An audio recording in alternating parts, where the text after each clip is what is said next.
Hello, Christa Brown. It is such an honor to bring you onto the World of Podcasts today. Thank you so much for being here.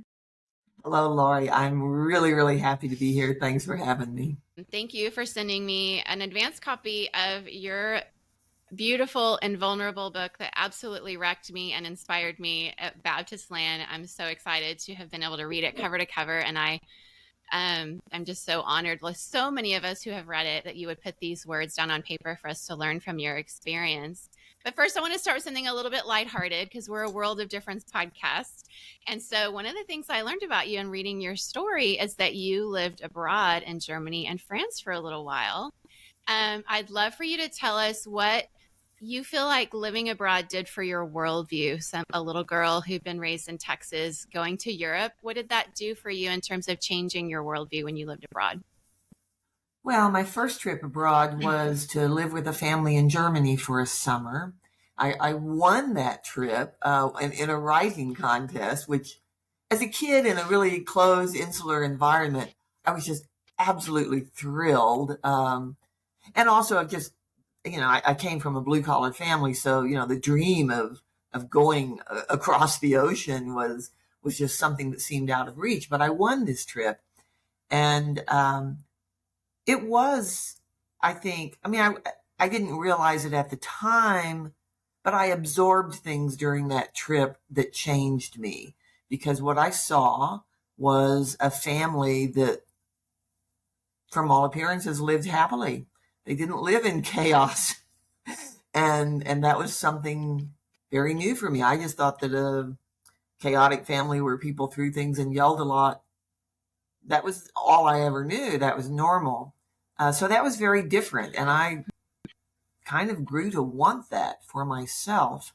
And then after college, I got a job working as an au pair, essentially a governess, for a French family. And that was a year experience then.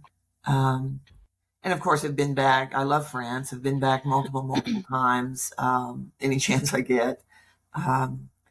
But that too, even though I was essentially working as household help, which and that is a low status, a very low status position.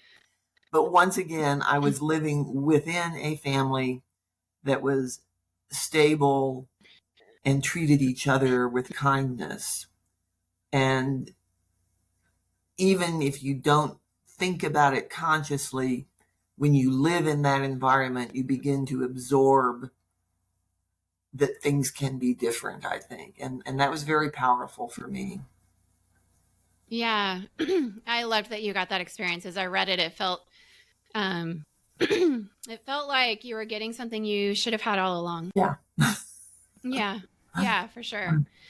So you go into, in your story, not just your story of being a survivor of abuse by a clergy abuse survivor, but you also sort of really vulnerably share your story before the story, which is your family that you've alluded to.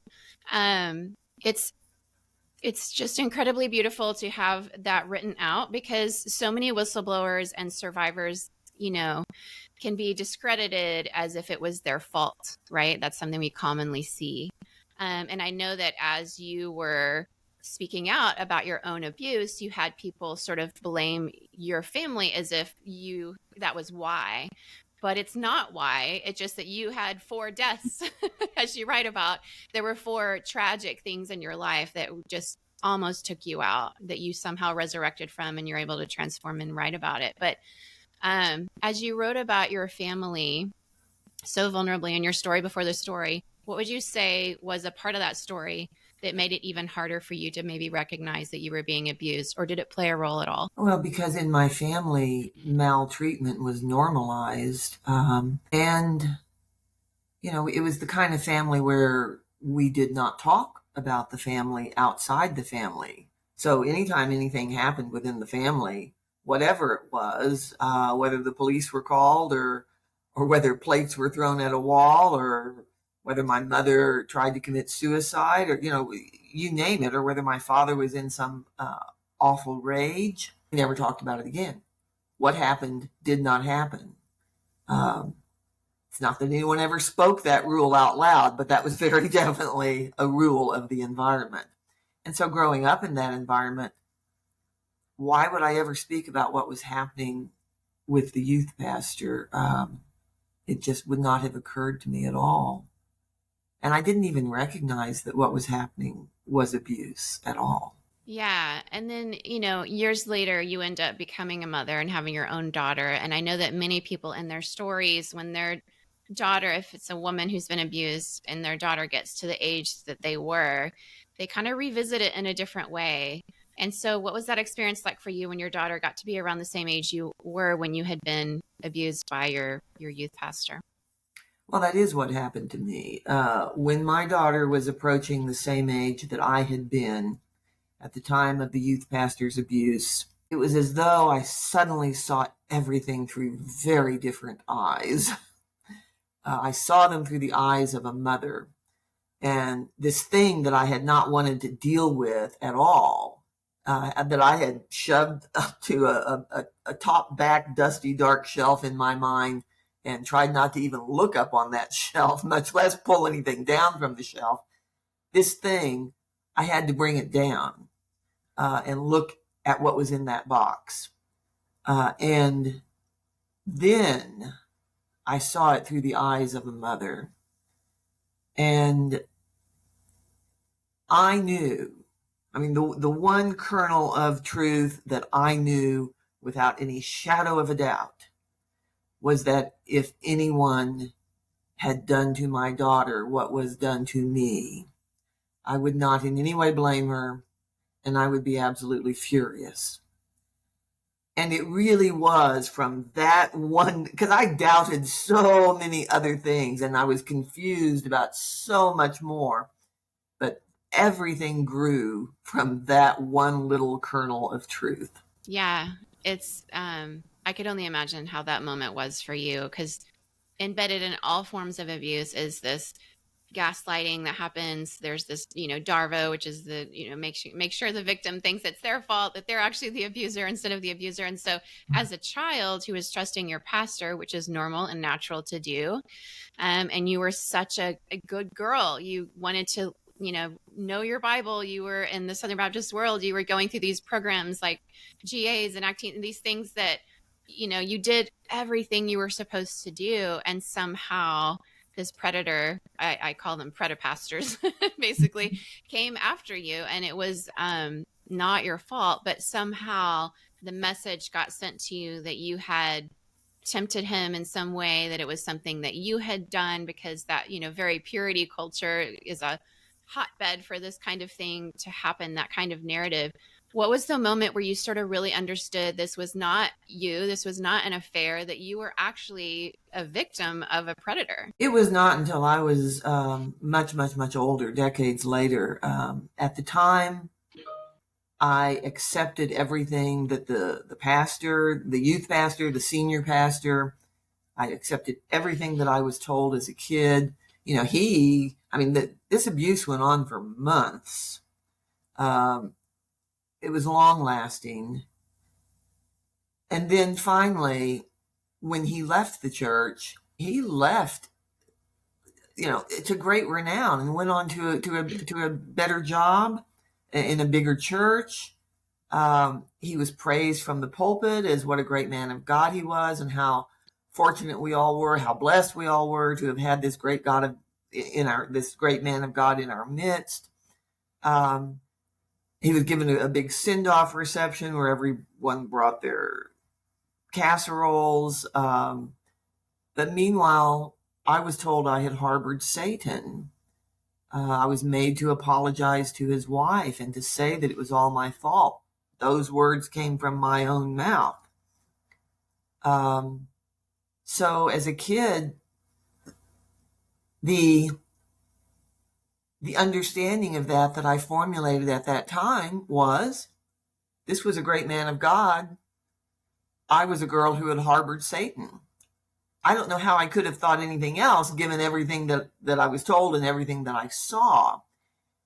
And at that time, then that understanding of it ossified in my brain, and it was a terrifying But that is the understanding I held. And it really was not until my own daughter became the same age as I had been, that just shifted things. It just changed. Yeah. The system is designed for you to believe it was your fault. And there's so many things in this system that does that. And so many people never really get to come out of it in the ways that you have. And your transformation, while, as you mentioned in the book, this is something you will always carry, that the scars are deep and painful. They are always there. But you've also done quite a bit of work to be free as much as you can control from everything that happened to you. And I think that that is the journey there's a lot of choices that don't get to be made when people are victimized. There's a lot that you didn't have a choice in. But what I see in your story is that you have chosen to not only transform yourself, but you've also chosen to be an advocate for others as you've made sense, what is not something you can't make sense of, as you've tried to make sense of it. And so you have really been, a key person for years speaking out against Southern Baptist abuse and cover up. And there's so many heartbreaking parts of your journey in the book that you let us see. And one of the big things that you've called for has been this Truth and Justice Commission since, I guess, 2018, but it happened in 2022. And then the Department of Justice got involved. What is your assessment now? Because there's all kinds of things being said that are maybe not even true about what's going on with the Department of Justice. But as a lawyer yourself, what is your hunch about what's going on there, and what are you seeing? Well, just speaking as an ordinary person who's watching this, I don't know what's going on with the Department of Justice. To my best knowledge, their investigation is still ongoing. It's been ongoing for over a year. I will be grateful for whatever bit of truth that it brings to light. But I don't know what the scope of their investigation is. We know that typically, usually these crimes are crimes that would fall under state law, not always, but mostly. And so whether the Department of Justice investigation will actually lead to prosecutions, I don't know, because that would be federal law. But I do hope earnestly that it will bring more truth to light. And so for that, I am very, very grateful. I want to backtrack on something just a bit, just so people are aware. There's nothing unusual about my delay in kind of reckoning with what was done to me as a kid. Studies have shown that the average age of a person who brings forward the fact that they were sexually abused during childhood is 52. 52. I was 51 when I was beginning to work with it. And so that's just normal. And part of bringing it forward is the hope that age, now with the internet and with more people speaking out, that perhaps that age can drop so that this terrible thing doesn't wreak havoc in our psyche for quite so long. Yeah, I hope so as well. And, I see cases where, some people do discover it more young. And I think a lot of it can be attributed to hearing the stories of people like you. And it's the reason to shout it from the rooftops, right? Because when people tell a story, even if we didn't experience that same story, we can find ourselves in that story in some way if we have any level of empathy at all. And it's also the beauty of writing it down in a book, because we have this kind of neurocoupling process that happens as we immerse ourselves in your story, as you share your feelings and all of that. We could imagine what that would be like for us. And I do have hope that it will help people discover it younger, for issues of statute of limitations and all the other reasons, which we're seeing a lot of, things change in that way, while at the same time, the Southern Baptist Convention has been unfortunately involved in thwarting that process with their amicus brief in Kentucky that they filed over the Samantha Hillary situation. Yeah. And so, you did go into law, and I could imagine how that was a part of your transformation to work for justice for others after you had been, you know, a victim and survivor yourself. But tell us a little bit about your opinions with the Amicus brief. What is your hope that would change in that regard? The Amicus brief, if there is anything that reveals the truth of the fact that the Southern Baptist Convention really has not changed, despite all their public posturing and their image management maneuvers and ruses, it is that Amicus brief. And they filed an Amicus brief in the state of Kentucky before the Kentucky Supreme Court, saying that the whole of the Southern Baptist Convention was against the possibility of child sex abuse survivors being able to sue abuse-enabling institutions. And that's a very powerful thing to do.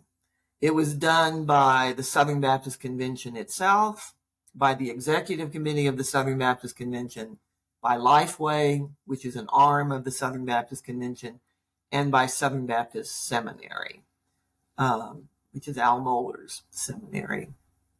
The part of it that I think is the most disturbing, I mean, the whole thing is disturbing, right? Because they inserted themselves into a case that they were not a party in, that they had no interest in. So they reached out to make this argument to the Kentucky Supreme Court. And they did so because they are trying to protect themselves, the institution of the SBC, down the road in other cases that will likely arise, including the case of Hannah Kate, that is also pending in Kentucky. That was clearly what was going on in my mind. But on behalf of the whole of the Southern Baptist Convention, Bart Barber, Southern Baptist Convention president, was the person who took it upon himself to authorize the filing of that amicus brief on behalf of the whole 13 million member Southern Baptist Convention. And, you think about that, Kentucky Supreme Court judges are elected. That is a powerful thing when you inform an elected body of judges that a 13 million member organization, the whole entirety of it, is against something. That carries weight, which is exactly why they did it. They threw their weight around in a case that they weren't even involved in. But they also did it sort of surreptitiously, was certainly my impression of how they did it.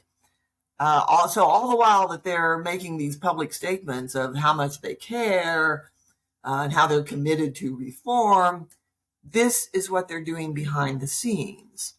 And mind you, Bart Barber is in many circles considered one of the good guys. But this is what they do, and this is the reality of it.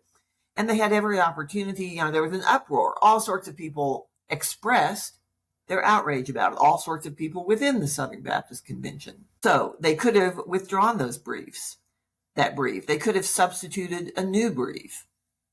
They did absolutely nothing. And now I kind of wonder, all these many people who voiced their outrage, what meaning does that outrage hold if Bart Barber is not held to account in some way?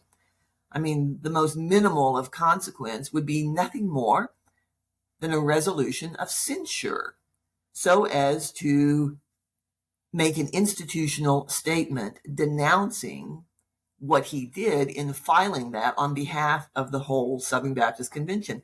It's not even clear he had the power to do it. He just did it anyway. That should be institutionally denounced. That doesn't impose any hurt on Barber. It's just a statement, an institutional statement. I am betting that not a single Southern Baptist person, not a single delegate messenger to the convention will do that. Not even that. Wow. Yeah, there's just the lack of checks and balances, the unilateral decision on behalf of a very large body of people with a lot of money and power and political power in the United States. Right. You can't understate that, even though the numbers are dwindling, and largely because of the lack of dealing with, abuse cases properly, that's, a significant factor of why people are leaving. But even with the numbers diminishing, there's still a very important political power, because they're inviting in a politician to speak at this summer's convention, right? And Yes. they typically do that, right? Yes, Mike Pence is coming to speak. Yeah. This is what they show, in my view, is their priority is on alliances with power and preserving their own status quo power. Yeah. Yeah. No, it's when you're watching, if you're not listening to the words, but you're just watching the actions, it's a very different scenario. And that's something that I think people, having grown up in dysfunctional families like you did, at some point when they get to a point of healing, they start to realize, oh, the words we say about our family and the actual actions are not the same. So you might grow up in a family that's dysfunctional and the narrative is we're a happy family, when in reality there's domestic violence and abuse, and they don't match. And I think that once you understand words don't mean anything without action, then you kind of have different skills. And so, I see that in your story, that you see through the words, the empty promises, and mostly because you've been in this for a while, speaking out much longer than most. And so in that perspective, does that resonate at all? Oh, it does. That is exactly what we see in the Southern Baptist Convention. Lots and lots of words. And this is what they have become very good at. They're very good now at public relations. But the words do not in any way match up with their deeds. When I see how they continue to treat people like Hannah Kate and many other survivors who are much younger than me, what I see is that near nothing has changed. And that is a very sad statement. It is. It is very sad, because we're not talking about, one of the institutions that you would imagine being, corrupt in some way. This isn't the mafia, but it feels like the mafia at times, right? When you're, yes, it does. And in fact, it was a Southern Baptist leader, Russell Moore, as I recall, who, when he was describing kind of some of the hostility that was directed at him, and he was a top dog leader, he used the term, mafia-esque tactics, because that is what it feels like. Yeah, absolutely. This, bro club of power that goes way back. And, some would bring up the roots of the Southern Baptist Convention, which were based on free labor and power, and, basically a caste system of dominating other human beings, and, one group being superior to the other. And some of those spiritual foundations that are still so much a part of the system that, for many of us, me included, I remember in the 90s being in a Southern Baptist university, and there was this big apology that happened for enslaved peoples and things that had gone on. There was some discussion around reparations. There were all these. And so it looked like, once again, when you hear the language, it feels like hope. You have hope that the things people are saying are true and that change will happen. But in the same way, you've been in the last several years, very recently, there have been things that'll come out in the news about a decision the Southern Baptists have made, and people will have hope that there's change. And I remember this part of the book where you talk about the goodie bags. Tell us about the goodie bags. Yeah. Whatever the intention with those goodie bags, they definitely did not resonate with me. There were some survivors who had gone to, this would have been the 2022 convention, and apparently there were some SBC officials who were giving out goodie bags to survivors who were there, little bags with things like chapstick and chocolate in them. And people were excited about this, as though this were a sign that they really care now. And I get it, right? I mean, I sympathize with that earnest desire to really believe that people care, that they're going to live by what they profess, and to think that earnest yearning to believe in change and reform, repentance, and remorse, all of that, I get it. But I also think that sometimes as survivors, we have been so conditioned to accepting such a low bar. And we have been so maltreated for so long that even the tiniest little thing, like just not calling us names, can wind up seeming like, oh, that's progress, when no, it's really just basic human decency. So they gave out these goodie bags, and people were calling me up saying, oh, Christa, they're giving out goodie bags. See, they care. And I tried to keep my mouth shut. But, finally I called up my friend David Clossie, who is always so incredibly clear-eyed. And I was kind of ranting at him that, I just, these goodie bags, those goodie bags would have to have a check in them for all my counseling costs before I give a flip about their goodie bags. They can keep their chocolate and chapstick. And I thought maybe I was kind of getting too worked up. And David just kind of listened to me. And finally he said, Christa, I have to disagree with you. And I thought, I guess I have gotten too worked up. He said, but even if that goodie bag had a check in it, I still wouldn't want it. I'd want cash, because from what I've seen, by the time you'd get that check to the bank, it wouldn't even be good any longer. And it was, thankfully, I'm so grateful for people like David Clossie, because I feel like in that shared moment of hard-earned distrust, hard-earned skepticism, there's hope in those human bonds, is what I'm trying to say. And that was really helpful for me. Yeah, I actually really liked reading that story, because I had touch points in my own life that I could kind of draw from in that experience, even if I haven't had the same one. And I do find that this is one of the things that Dr. Diane Lambert helped me see, which is that the community of survivors is a very sacred space.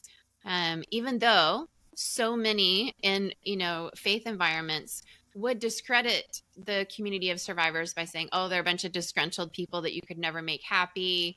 They'll never be sad. There's a lot of that narrative going on in the last couple of weeks, from Southern Baptist pastors. Right. And at the same time, we, this community gets discredited as if they're never satisfied. But then we also see some of these Southern Baptist Convention leaders and pastors will say meaningful words, even cry and promise reform, and then throw almost no effort into outcomes. What has that been like for you as a survivor all these years to experience that? Well, I have learned to wait. We hear the words again and again and again. For 20 years now, I've been hearing the words. And yes, in the early years, I actually too believed in what they said, and believed that if only we showed them how extensive this problem was and how much harm was being done, then surely they would do something. They just didn't understand. Yeah, I believed all that. That was 20 years ago. And I do not believe that anymore, because at this point, we have given them the benefit of the doubt over and over and over, to the point that there is no longer any doubt. So at this point, the only possibility is for them to earn trust, and that can only be done with deeds. Their words for me are totally meaningless. Yeah, I absolutely agree.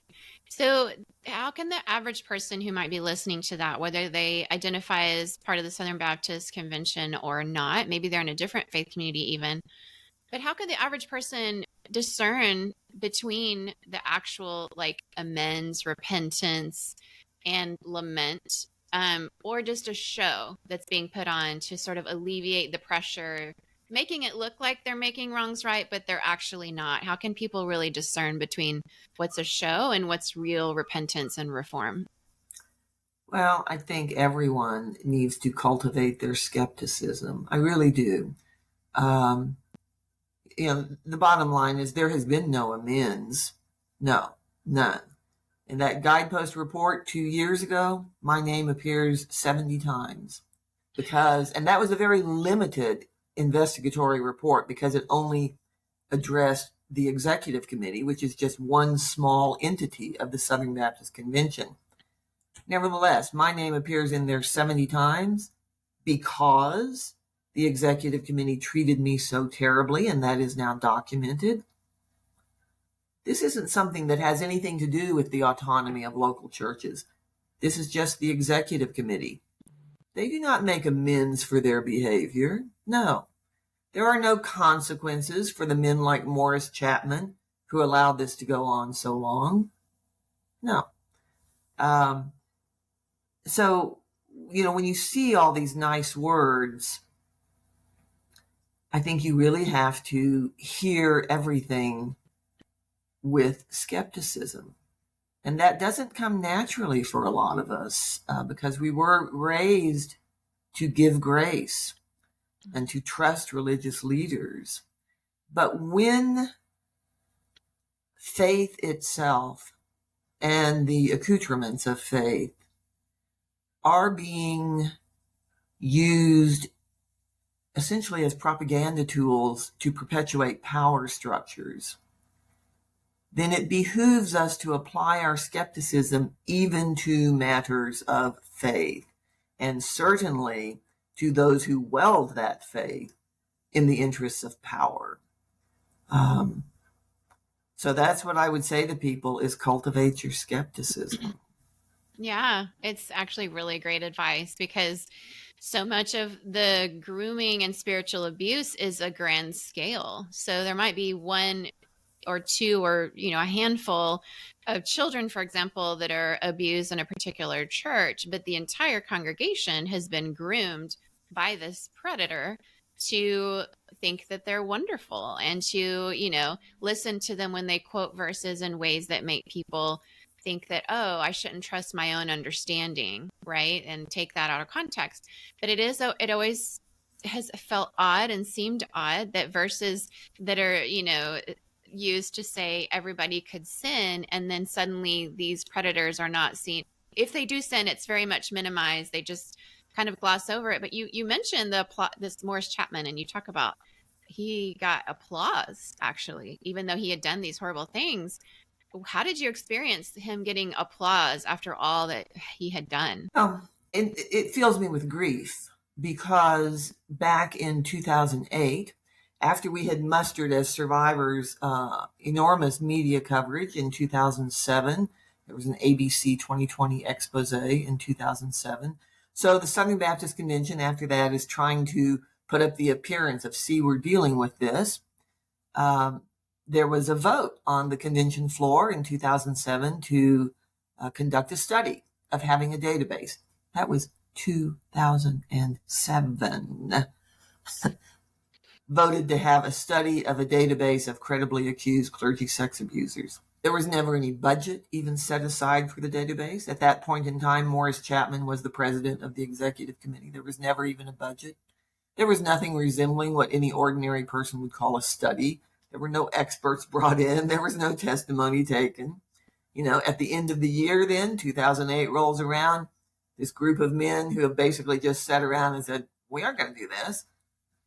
That's certainly my impression of what happened. They simply put out a glossy brochure. Morris Chapman preaches a sermon there at the annual meeting, praising Southern Baptists and how much they care about abuse, saying, this will not happen on our watch. But then in the very same next breath, saying we can't possibly do this because of local church autonomy.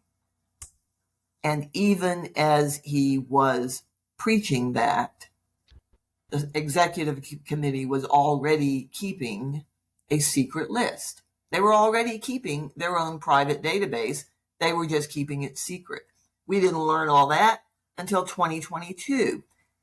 And yet, nothing is done to hold Morris Chapman accountable. And as you say, a couple years back or 18 months or so ago in an executive committee, he was there and they all applauded him.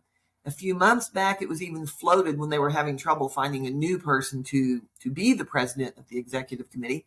It was even floated that maybe Morris Chapman could step back in. There's no consequence for him. He still carries the title of President Emeritus of the Southern Baptist Convention Executive Committee. Now you think about that. That would be something incredibly minimal It does not have anything to do with local church autonomy. They could strip him of that title. It doesn't hurt him anyway. It is a symbolic gesture. But they don't even do that much. Not even that. And the reason I grieve, of course, well, I think I began by saying I grieve because I look back to 2008 when Morris Chapman was making that speech. And I think of all the people, kids and congregants, who have been wounded since then, not only wounded in ways that could have been prevented, wounded by predatory pastors, but also wounded even more by this ongoing hatefulness of the faith group that turns its back and vilifies the victims and exacerbates the wounds so grievously.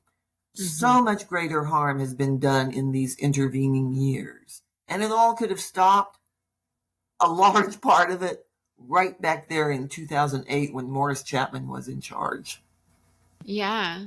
When people do nothing, that's where evil thrives, right? When you're standing in the face of evil and you consider yourself a good person and you just ignore it, that's not who we're supposed to be as, people who, especially we expect our pastors and religious denominational leaders to be the cream of the crop. And that's not what we're seeing. And you even mentioned, and I remember this happening, is in August 2023, the executive committee brought in a marketing and media professional, Jonathan Howe, as interim president.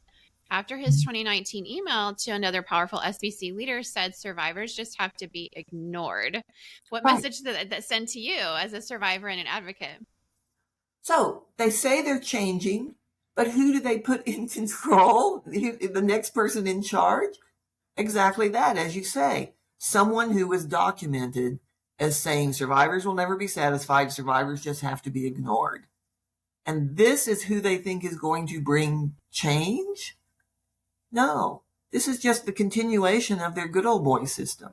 Yeah. And then you also got a personal apology email from a former SBC task force member. How did that land with you? I felt very grateful for the candor and the honesty, because this was someone who had served on the sexual abuse task force. And this person wrote to me to apologize if anything that they had ever done had ever given me hope for change, because they said, change isn't going to happen. Change will not happen. Nothing will change. Those were their words. And while that seems disheartening, I find it to be a kindness because I think it is truthful. And it is far, far kinder than what we see so many other Southern Baptist leaders doing with trailing out these little new proposals, a new task force, a new committee. There's this now, a new brochure, a new curriculum. And all of it amounts to nothing. And every time they do it, they hype it and applaud themselves as though they launched a moonshot or something. They purport to launch a database and hyped it in all their news media as a historic moment. So they serve themselves with their PR, but there was not a single name of any predatory pastor on that database. It was an empty shell, and that's what they hype as historic. And that kind of duplicity, charade, whatever you want to call it, I think that is far more hurtful. And so I appreciated the one Southern Baptist Sexual Abuse Task Force member who contacted me and said, here's the truth, nothing will change. Yeah, well, clarity is kindness. You kind of already knew that, but it was nice that he came to that conclusion, I guess.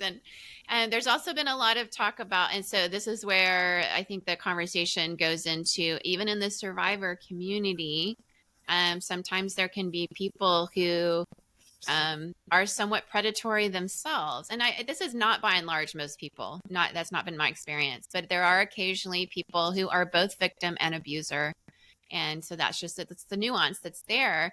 And so this hotline was provided, which seemed to be people who really cared about the community. And then it really was not helpful at all. Tell us more about the hotline. I think the hotline is a very troubling development, because they set this up and they promoted it, and it's now been going for 2 years. It's operated through Guidepost Solutions through a contract with the Southern Baptist Convention Executive Committee. The one bit of information they have told us about the hotline is that there have been hundreds of submissions to it, hundreds of unique submissions to the hotline. And yet, in 2 years' time, we have zero information about who those pastors are who have been reported. We don't know whether the congregations that the pastors are in have been informed.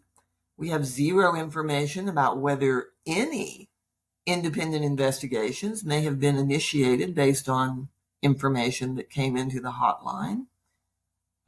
So I find this very troubling, because the appearance is that information is simply being funneled into the Southern Baptist Convention in some form or fashion and being held there by Guidepost.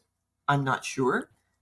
But what we don't see is anything that's actually happening based on hotline reports. That's what we do not see.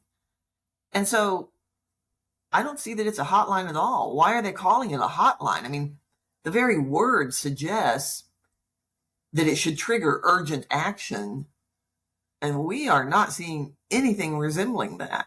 Yeah, no, not at all. In fact, it's just, it could be, another form of re-traumatizing where you're telling your story and it at worst gets exploited. But even if it's just ignored, that's, why would somebody open themselves up in this way? And so, great care of being trauma informed and caring for survivors is so essential, not just words, but actual actions. And one of the heartbreaking things that you talked about is when you went to the convention in Birmingham a few years ago, and there was a survivor who was explicitly told that it wouldn't be appropriate to pray over you because your abuse was not just clergy sexual abuse, but it was spiritually abusive, which when it's from a clergy, they're both there, right? And so, and your abuse involved being prayed over in ways that can be very triggering for you, understandably. And yet this survivor prayed this prayer over you that really was so inappropriate. How did that impact you in light of your spiritual abuse? It was very disturbing for me, because, as you say, part of what happened to me in childhood was frequently the pastor who abused me would pray over me, one hand on the shoulder, one hand raised. And after months and months of abuse, at the end, he called me into his office, made me kneel while he stood over me, praying out loud that God would cast Satan from me. And that was terrifying for me, absolutely terrifying. So for me, that kind of thing, that doing that is neurologically networked in with that trauma of believing I harbored Satan, that trauma of childhood rape, that trauma of being blamed for it all of that, is resurrected with this kind of manifestation. And the wonderful and lovely Dee Parsons had published a blog post about me just a couple days before that Birmingham event. And she talked about how this was done to me. So that information was definitely out there. And the two event sponsors there in Birmingham knew that. And so, yeah, they had said, this is not something that would be a good thing to do. And yet it was done anyway. I mean, in part, I think that is the nature of evangelism, that it somehow is intrusive, that it sometimes pushes forward when it should not push. And that's what happened. And for me, that would, for her, that may have seemed as nothing, as an ordinary routine thing to do. And I suspect it is very hard for people for whom their faith is so important, for them to understand how faith itself and these things that we associate with faith, can be so traumatizing and re-traumatizing. And yet that is the reality. And it's not something I can just cognitively wish away and say, oh, well, okay, I won't let it be that way. No, these are physiological responses. Right. And so that was very hurtful, caused months and months of nightmares after that. I froze. And then I'm back to blaming myself for being such an idiot for freezing and all that kind of stuff. So it was extremely hurtful and so unnecessary. Yeah. Yeah. Well, I am really heartbroken that happened to you. And it really is. I thank you for writing it in the book, because I think that, like you said, we need to educate people on neurological systems in our bodies that get triggered from abuse. Even spiritual abuse still resides in one's body, but especially with something physical like sexual abuse or any kind of, battering in that way would definitely reside in one's body. And those signals, in the same way we understand PTSD victims from, Vietnam, and they hear a sound and it triggers their physical reaction. Yes. You're describing what we know to be true because of our understanding now of PTSD, which Dr. Diane Langberg has really done a good job of helping us understand. But also just your entire book, like just giving us the ability to feel that with you was such a gift. My last question for you as I wrap this up, and then we're going to ask you another one for our Patreon supporters.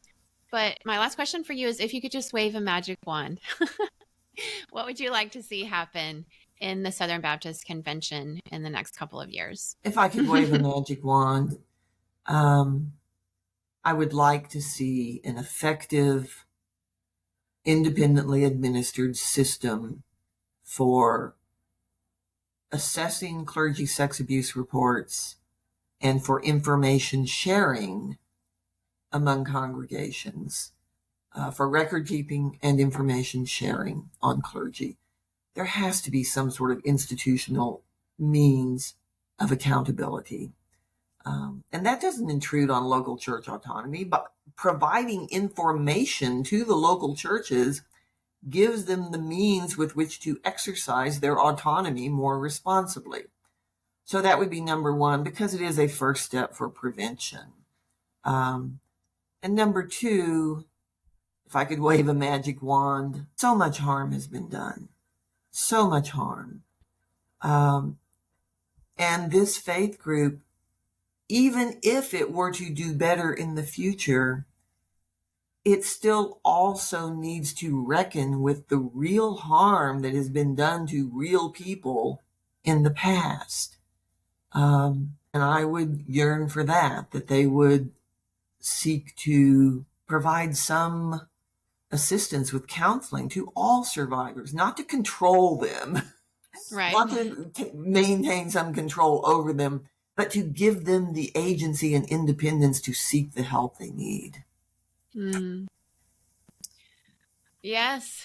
Well, I hope somebody gives you a magic wand and you get to do that, because that would just really be nice, wouldn't it? Better than the Disney movies for sure. But yes, thank you so much for your time today, for this deep, very moving conversation. I think that sitting in the pain and suffering with you is a gift and honor. I know a lot of this community doesn't give people the skills to suffer at all, but just to turn a blind eye, and the fact that you've not looked away and you've asked us all to look deeply enough to help us feel through it and get through it together. And I do hope that your book, and I already see that it is making a difference in the lives of so many people. So thank you for writing it. Thank you for being with us today.